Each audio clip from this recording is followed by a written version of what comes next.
Hi again, I'm John Nielsen with Wing Chun Hall, here to discuss Wing Chun, your best self-defense option. Subscribers to my channel will remember that I have identified the source of the Wing Chun creation myth, accounted for its origin, discredited its historical accuracy, established that Wing Chun is a collection of martial knowledge from global sources, and shown that Leung Jan is the central figure in compiling a self-defense system that incorporates all aspects of unarmed and armed combat, known today as Wing Chun. Non-subscribers should subscribe and then go back and review those videos. In this video, I will discuss some influences on Leung Jan's martial development. In his 2000 publication, Roots and Branches of Wing Chun, Leung Ting recounts his visit to Gulao village, Leung Jan's final home. There, he met and interviewed living descendants of Leung Jan and reported that Leung Jan's father hired several martial arts instructors to tutor Leung Jan when he was in his early teens. This military training should not be lightly dismissed. The popular martial arts image has changed during the near 2 centuries since Leung Jan developed an interest. In the early 19th century, Leung Jan's motivations would have been fueled by a more organic and practical need for defensive combat. At that time, it was common for the gentry to send their sons to military academies or to hire private instructors to prepare them for home defense and to lead local militias. Originally, the Qing carried out their successful military campaigns with their 8 banner armies and green standard armies, so local militias played only a small role. However, by the time of the White Lotus Rebellion of 1795 to 1804, position in the official Qing armies had become a function of heredity rather than merit. The imperial armies performed poorly and had to rely on militias to defeat the rebels. At that point, local militias played a much more substantial role in local and national defense. In 1834, during the First Opium War, a local militia from San Yuan Li, a town just 20 miles from Foshan, put to flight a group of British and Indian soldiers. This incident boosted enthusiasm for the militia movement when Leung Jan was just 13, coincidentally the age at which we are told he began studying under military trainers. Foshan's martial reputation stretches back to AD 1449, and Foshan was the home of some prominent military academies, including that founded by Leung Shun, which boasted a number of top-level graduates from the annual military exams. As such, the city attracted top-notch instructors, both foreign and domestic, proficient in all forms of offense and defense. We may never know the names of Leung Jan's instructors, but the content of the curriculum would have been dictated by the subjects of the national exams. Fortunately, information on those exams was preserved in 1895 by the French author Etienne Z. According to Z, the major themes were archery on horseback and on foot, use of weapons, most notably the sword and the halberd, and weightlifting. Other topics included calisthenics, history, geography, etiquette, translation, and the 7 Chinese military classics.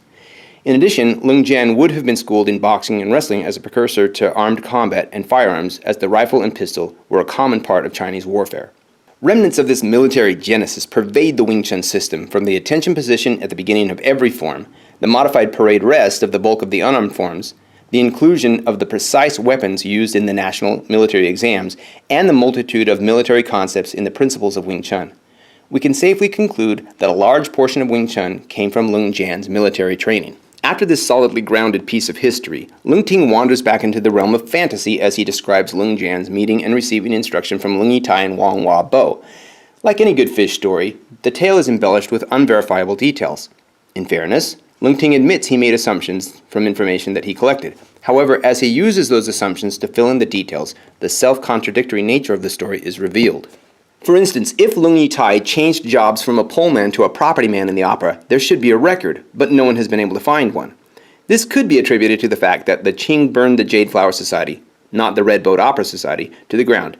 However, Leung Ting also asserts that Wang Biu returned to his job in the opera after the ban was lifted, and there would definitely have been a record of this transaction, though none has surfaced despite Wing Chun apologists' best efforts to dig one up. Leung Ting's assertion that Leung Jan, between the ages of 30 and 39, was searching for a secret art called Wing Chun is puzzling, because one typically only names a program when he wants to openly promote it. His further assertion that Leung Tai and Wang Biu were full-time martial arts instructors during the opera ban, but would only receive a few select students, is also problematic. In Qing China, there was a well-established class system, with actors lying right near the bottom, just above prostitutes. It would have been highly unusual for a gentleman from an upwardly mobile family of Leung Jan's social class and a student of the highly regarded military arts to have received instruction from a couple of destitute actors. Moreover, the reputation of their art would have been suspect due to the opera's recent defeat. While it's true that the rebels made impressive gains in their early campaigns, these gains can be attributed to a lack of any real organized resistance rather than any inherent martial superiority. It is unlikely that Leung Jan would have been personally impressed with anything he saw during the rebellion, since the opera never occupied Foshan, Leung Jan's home. Rather, it was occupied by the secret societies, whose membership was pulled largely from disenfranchised young men, hardly a group you would expect Leung Jan to hold sympathy with at this stage in his life. On the contrary, because of his social station, Leung Jan would most likely have been involved in resisting the rebels. When the government finally brought a force to Foshan, the citizens gave up the rebels because they were so disgusted with their leadership.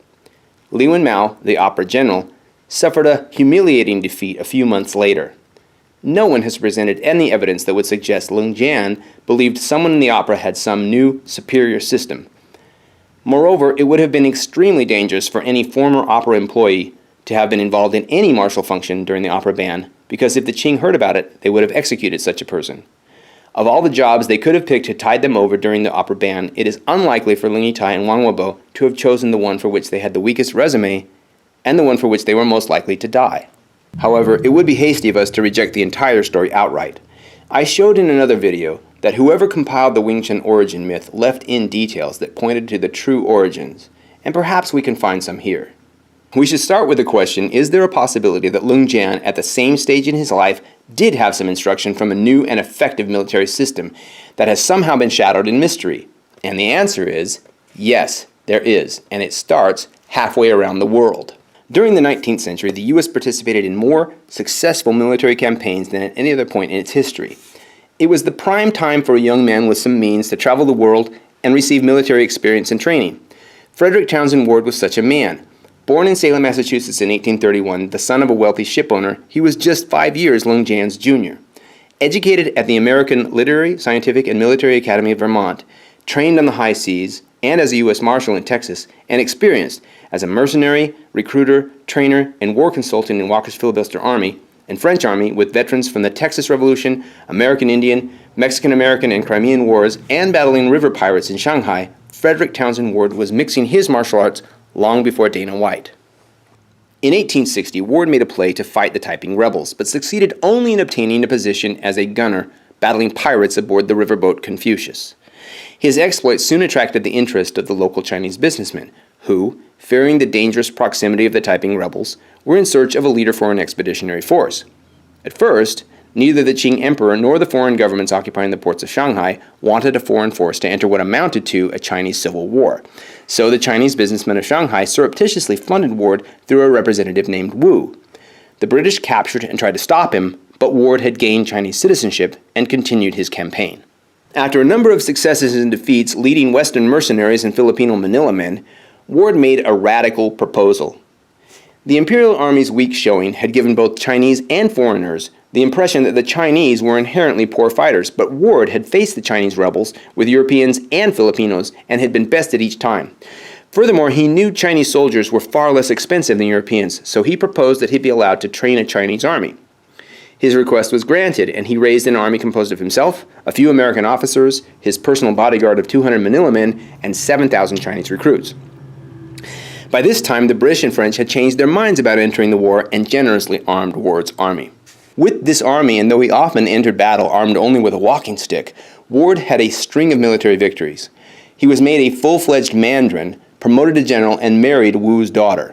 He continued to follow up these successes until his army was officially christened the Ever-Victorious Army, and Ward was promoted to mandarin, third rank.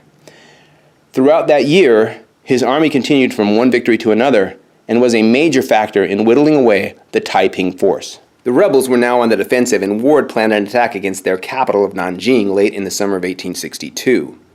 To navigate the Yangtze River, he began buying armed riverboats and training his men to pull them up the river. Coordinating with the British and a Chinese general named Li, Ward made his attack in September. They took the city, but Ward was mortally wounded in the stomach. Dying, he dictated his will, securing the care of his wife and requesting that command of his army be given to Vicente Macanaya, his second in command and the person most responsible for practical training. The latter request was ignored, and command fell to Henry Bergevin of South Carolina. Bergevin's command was short-lived, however, as he ran afoul of the law and fled China. Eventually, the British gave command of the army to one of their own, Charles George Chinese Gordon, who commanded the ever-victorious army until it disbanded at the close of the Taiping Rebellion. After disbanding, Ward's 7,000 Chinese soldiers would have returned to their homes or sought their fortunes as mercenaries or instructors. Some may very well have made the 20-day trip from Shanghai to Foshan. If so, they would have arrived at the very time we are meant to believe Leung Jan received instruction from Leung Yitai and Wang Wabo. Nevertheless, an unfortunate series of events conspired to occlude Ward's name from general and martial arts history. In America, Ward's accomplishments were overshadowed by the American Civil War. In Britain, Ward's deeds were attributed to Gordon, who barely kept the army together until the end of the rebellion. In China, Ward was revered as a god through the end of the Qing dynasty, but after the 1911 revolution, all things favorable to the Qing were systematically deleted and replaced by those who had opposed them. For people like Chung and Chen Yumin, it became politically expedient to disassociate themselves from all things Qing. This would certainly explain the reports of their conversations regarding being unable to tell the true story of Wing Chun's origins. Finally, when Mao took over in 1949, Ward's tomb was unearthed, his monument bulldozed, and his bones scattered.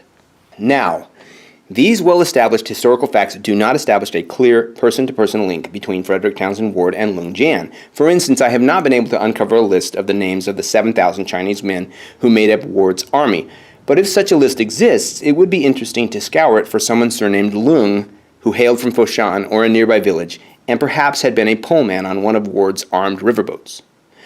However, such a link is not necessary. I began this video by saying we were exploring the influences on Leung Jan's self-defense system. Leung Jan, along with all of China, was certainly influenced by Ward.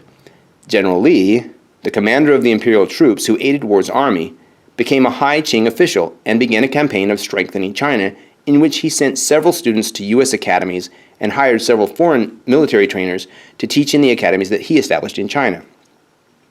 These reforms brought several Western sports, including boxing, to China. On the other hand, there are a couple of coincidental connections that intrigue me and strike me as something that someone forced to alter the truth but willing to include some clues might utilize. For instance, when the ever-victorious army marched into war, they needed a banner. They decided on a single pattern, a single color, with a single character representing the name of their leader.